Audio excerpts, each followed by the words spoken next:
कोकणातील प्रवास आणि कोकण कन्या रेल्वे हे अतूट नातं जपत आज आपण ठाणे स्थानकातून आपल्या प्रवासाला सुरुवात केली. मुंबईची गर्दी आणि धावपळ सोडून ट्रेन पकडली, पण मन अगोदरच गावाला जाऊन पोहोचलं होतं. सकाळी थेट निसर्गाच्या कुशीत उठून दुसऱ्या दिवसाची सुरुवात झाली. ट्रेनच्या दरवाजात उभं राहून कोकणचा गार वारा झेलत सभोवताली पसरलेली हिरवीगार गवताची चादर डोळ्यांना स्वर्गसुख देत होती. मागे पडत जाणारी कोकणातील साधीच पण आपलीशी वाटणारी रेल्वे स्थानकं बघत आम्ही गावाकडे पोहोचलो. ट्रेनचा प्रवास संपून जेव्हा शेताच्या बांधावर पाऊल ठेवलं तेव्हा समोर निसर्गाचं एक वेगळंच रूप पसरलं होतं. नुकतीच ओल्या चिखलात लावलेली अथांग भातशेती. आता जुलै महिना चालू आहे. पहिल्या पावसाला आमची जूनमध्ये जी पेरणी होती ना आपली, तरवा आपण ज्याला बोलतो, तो तरवा पेरलेला होता. भातं बऱ्यापैकी वरती आलेली होती.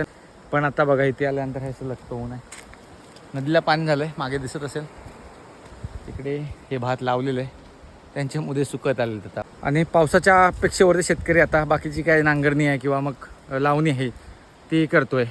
बघा इकडे कामं चालली सगळी शेतीची. आता आई आणि प्रियांका भात काढते, बाबा जात्या मारतोय, चिखल चालला आहे. आज 2 दिवस पाऊस कमी आहे, पण बाकीच्या मळ्यांमध्ये जे साठवलं पाणी होतं ते आम्ही बाजूला काढलं आहे आणि त्यातून चिखल होतं आता.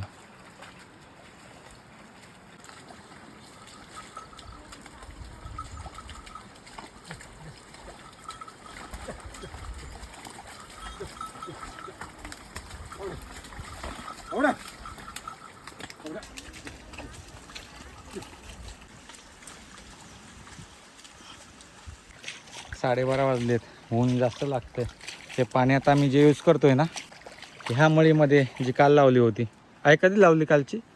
काल की आज? ही बाजूची मग मळी तर पाणी कुठलं घेतलं होय?